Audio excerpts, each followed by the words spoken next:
Hey guys, what's up? It's me Fizz here, and today I'm bringing you part 2 of the combat system. Today I'll be showing you how to make an enemy NPC. This is my first time making an enemy AI, so I want to credit PeteTheSpeed for the base enemy AI script. I've stuck on my combat system onto it so that it's compatible with the combat system. Thanks again, and let's get into the video. After you got the link in the description, you can go ahead and put it into Roblox Studio. Then go ahead and open up the enemy. You can find the animations there. There are 4 hits. You can find the basic scripts in there as well. The animations, the character system, the damage indicator, and the respawn script. As well as this, you find the enemy AI, which controls the enemy, technically. You can change the attack range, etc. And you can change the damage by coming down here and finding this place.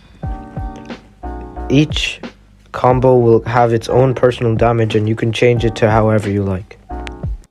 Inside of the enemy NPC, we can find some values. Number 1, here's this NPC bool value. If an character has this tag, then the enemy NPC will not attack them.